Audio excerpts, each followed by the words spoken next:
जय जय रघुवीर समर्थ.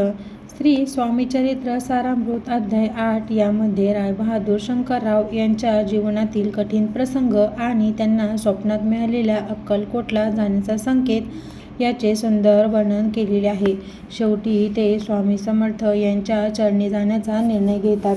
श्री स्वामी समर्थ महाराजांना वंदन करून आता आपण श्री स्वामी चरित्र सारामृतातील 8वा अध्याय श्रवण करूयात. तर 7व्या अध्यायात आपण श्रवण केले की श्री विष्णुबुवा ब्रह्मचारी यांच्या अंगी असलेला कोरडा अभिमान कसा स्वामी महाराजांनी समाप्त केला.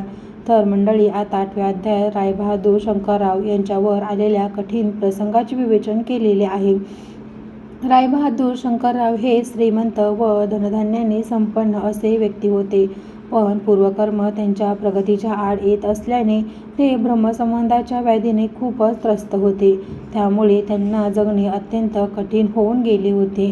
श्री शंकरराव यांच्याकडे अतोनात धनसंपत्ती होती. तसेच अंदाजे त्या काळात त्यांच्याकडे 6 लाखांची जहागीर होती. या ब्रह्मसंबंधीच्या व्याधीतून मुक्त होण्यासाठी त्यांनी खूप धनदौलत खर्च केली. अनेक अनुष्ठाने, अन्नदान व ब्राह्मण सत्रपणे पण केली. पण त्यांना कवडीचाही आराम मिळाला नाही.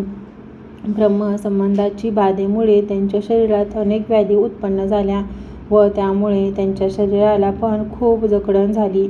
आता त्यांचा स्वतःवर सुद्धा विश्वास राहिला नव्हता. कधी कधी त्यांना असे वाटायचे की आज माझ्यावर जी काही परिस्थिती निर्माण झाली ती दूर होण्यासाठी कोणी संत महात्मा भेटेल का? आपली या व्याधीतून मुक्तता होईल का?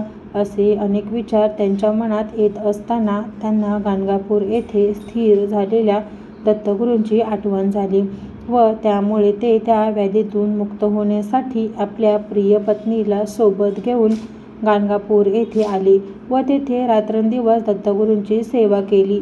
श्री दत्तगुरूंची अहोरात्र सेवा केल्यामुळे एक दिवस श्री शंकररावांच्या स्वप्नात एक ब्राह्मण आला व त्याने स्वप्नातच त्यांना अक्कलकोट येथील श्री स्वामी समर्थांच्या चरणी लीन होऊन त्यांची सेवा करण्याचा दृष्टांत दिला.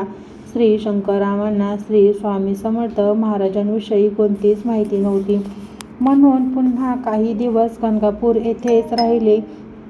पुन्हा बऱ्याच दिवसानंतर त्या शंकररावांना स्वप्नात दृष्टांत झाला की त्यांनी एकदा तरी अक्कलकोटला जावे.